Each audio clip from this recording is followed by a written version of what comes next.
Siya had arrived at the hospital with Manav, but when they got there, she saw that the entire Rao family was present. However, she ignored them all and inquired with the doctor about her grandfather's health, asking, "Can I meet him now?" The Ram family did not appreciate Siya ignoring everyone like this at all. So, Mrs. Rao stepped forward and began to scold Siya. But in the next moment, Siya said something that shocked everyone standing there.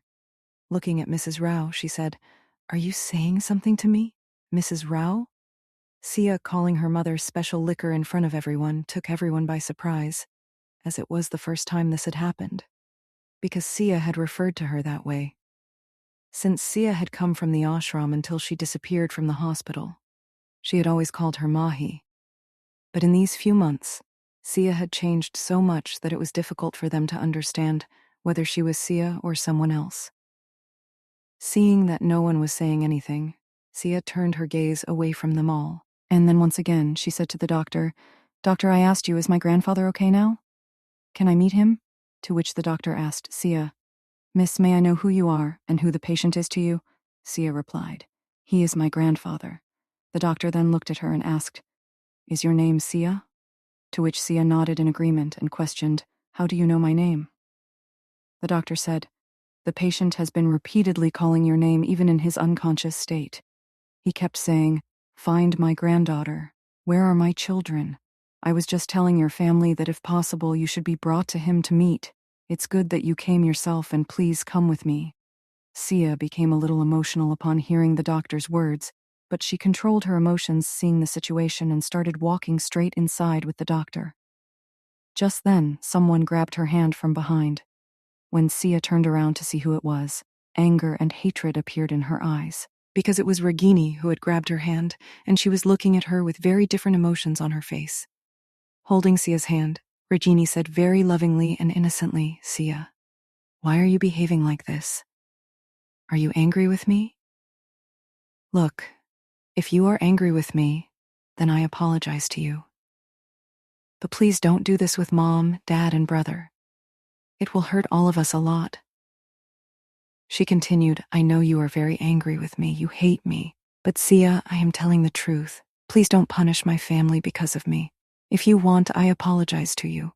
If you say so, I am ready to leave everything and go away. But please, please don't do this. You see what has happened to grandfather because of you." Siya had had enough of her pointless drama. So first, she jerked her hand away from Ragini's grip. Then, she asked a bodyguard standing nearby for a handkerchief. After that, she rudely wiped her hand, as if she had touched something dirty. After that, throwing the handkerchief in the dustbin, she looked at everyone standing there with an emotional expression. Then in her cold voice she looked at them and said, "Mr. Yara, I think you are misunderstanding. I am here only to meet my grandfather. And as for family apart from grandfather, I don't think anyone here is my family. And secondly, if you try to come near me or do anything without my permission in the future, I will give you a proper response. Do you understand what I am saying?" Hearing this, everyone standing there got furious. Everyone was very angry at Sia's behavior. Just then, Ritesh, who had been listening to all this, became even angrier and said, "You are so arrogant because you have Mr. Bajaj's support, right? Just wait, the day he leaves you, all your arrogance will vanish. And right now, you will apologize to Ragini. How dare you treat her like this?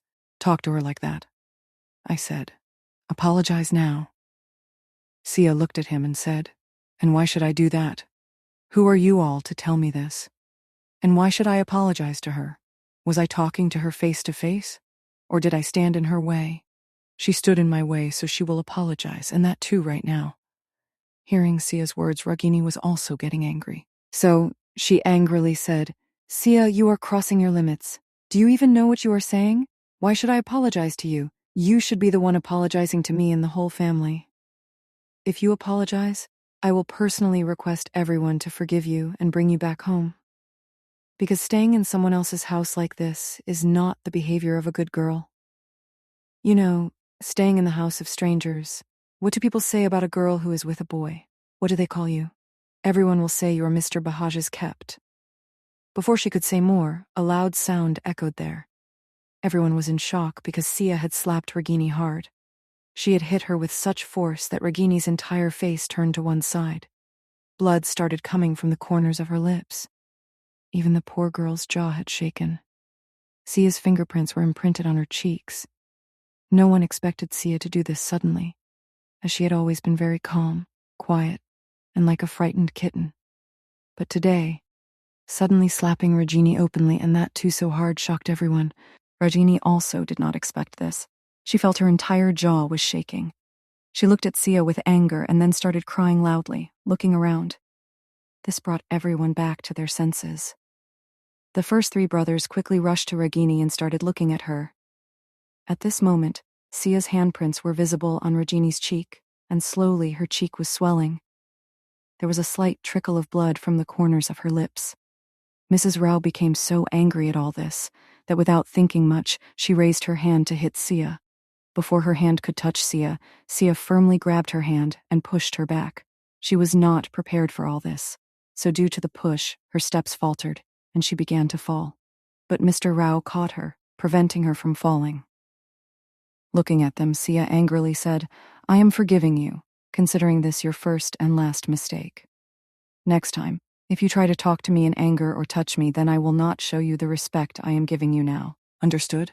And then looking at the whole family, she said, "I have said it before and I am saying it again. I have no relation with any of you. Understood? I am here only for my grandfather." Saying this, as she turned to go towards her grandfather's room, Adhir standing there stopped her and angrily said, "You just said that you have nothing to do with us, that you have no connection with the Rao family. So I do not give you permission to go inside the room. Get out of here." Hearing this, Sia looked at him and said in a mocking tone, "Oh, Mr. Adhir Rao, are your ears bad? Or is your memory weak? Or your eyes? I asked you for permission, which you will give me. Whether I go or not, he is my grandfather. Meeting him or not is my decision. I do not need your permission for that. Keep this in your mind, and take your delicate sister to a good doctor for treatment. Otherwise, in the heat of the argument, your dear sister's face might get disfigured. Do you understand what I am saying?" Saying this, she looked at the doctor, who was still standing there in shock like a statue. Sia snapped her fingers in front of him and said, "Let's go." Saying this, without waiting for the doctor's response, she walked straight inside.